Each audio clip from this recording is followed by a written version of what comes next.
Convidado.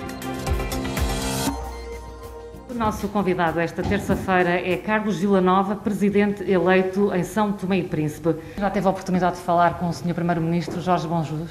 Ainda não tive essa oportunidade, mas penso que brevemente teremos essa ocasião. Como é que serão as relações com o Governo? Vejo um relacionamento normal, dentro do quadro previsto nas normas e das leis da República, portanto são competências diferentes e são competências que têm que colaborar, trabalhar entre elas, porque o objetivo comum aqui são as pessoas, são as populações, é São Tomé e Príncipe. E pela minha parte terá todo o meu apoio, todo o meu interesse em que nós possamos fazer o melhor para as nossas populações, para melhorar o cotidiano delas. Não está em cima da mesa uma proposta para fazer cair o Governo? Não está, até porque, repare, o Governo caminha para o fim do seu mandato, foi constituído com base também num resultado eleitoral há cerca de 3 anos atrás, e o seu mandato é para cumprir. Dentro daquilo que é expectável, uma colaboração, um espírito de lealdade institucional, nós temos as condições reunidas para fazermos um bom trabalho, como digo, em benefício do nosso país. E espero que não haja fugas nem desvios desse quadro para que nós entremos numa situação em que venha-se a criar uma situação indesejável para o próprio país. Não vejo nada de anormal à partida para que o Governo não cumpra o seu mandato. Durante a campanha eleitoral, o senhor disse que queria ser o presidente de todos os são-tomenses. Qual é que será a sua primeira decisão? Qual é que será a sua prioridade? As prioridades em São Tomé e Príncipe são tantas, que eu digo, e todas elas prioritárias. Não há prioridades secundárias aqui em São Tomé e Príncipe. Mas um dos grandes males que tem afetado a sociedade é o clima que se criou de ódio, o clima que se criou de separação. Digamos, hoje há famílias que estão separadas, não convivem, não se relacionam por razões políticas. Eu acho que nós podemos comparar as razões políticas às outras razões, desportivas, religiosas. Elas não podem ser um motivo de separação das pessoas. E esse trabalho tem que começar a ser feito por alguém. E nada melhor do que o Presidente da República para pacificar de alguma maneira esta sociedade que se sente muito fraturada. Porque a política dos últimos anos não contribuiu em nada para que essa situação melhorasse ou para que se colmatasse ou se ultrapassasse essa situação. Vivemos um clima de ódio, de perseguição, de exclusão, e isto não contribui para o desempenho nem da democracia, nem da sociedade em geral, e muito menos deste relacionamento com as pessoas, o que permite também não dar as mesmas oportunidades a todas as pessoas, porque esse clima de promiscuidade entre a justiça e a política não tem facilitado, não tem ajudado para que seja uma sociedade mais sã. Já aqui falou do setor da justiça. O que é urgente mudar neste setor? Este setor precisa de reformas. Ele precisa de reformas porque ao longo dos anos, mas ao longo de muitos anos, não é uma coisa pura e simplesmente dos últimos anos, a justiça não tem tranquilizado o cidadão. Ela não tem sido feita para o povo.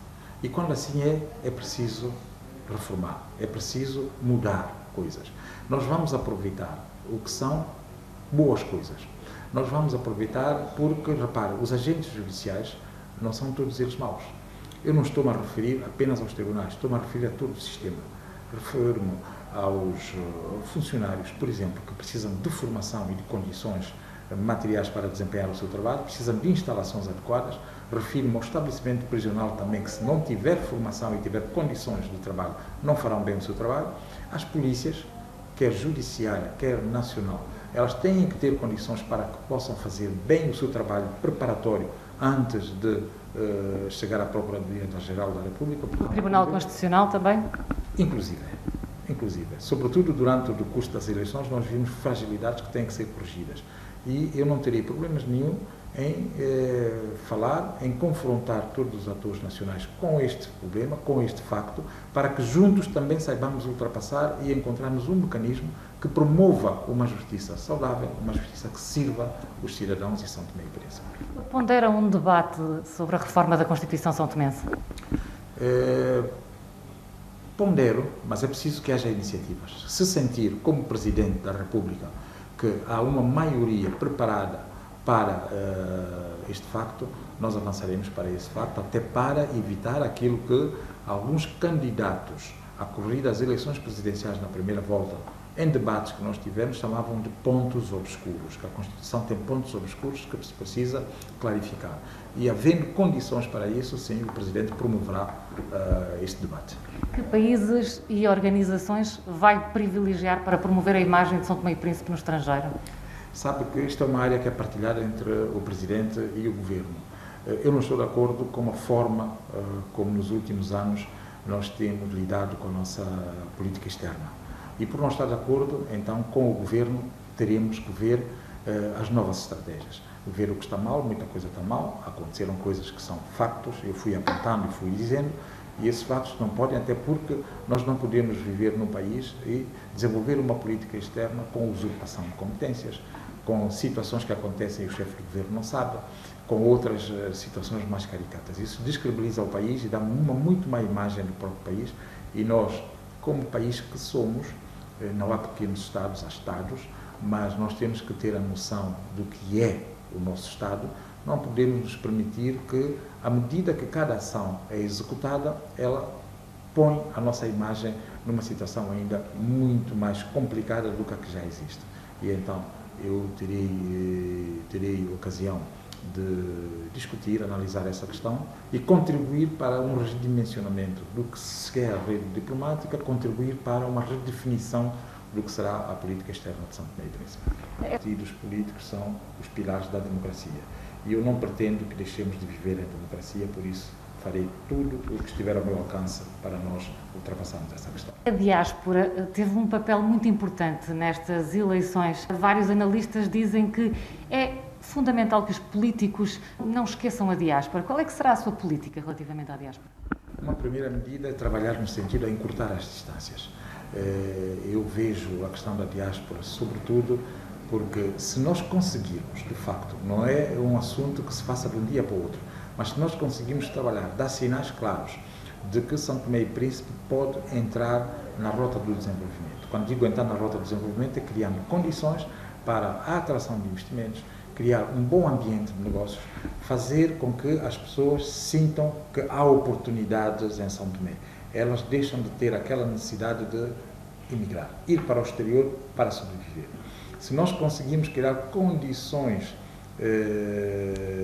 para cuidados de saúde que garantam a permanência em São Tomé e Príncipe, também nós estaremos a encurtar as distâncias. Repare, porque uma boa parte dos nossos cidadãos que se encontram no estrangeiro são por razões de saúde, não têm acesso a um tratamento e a cuidados médicos que lhes garantam ter a saúde como está prevista na Constituição.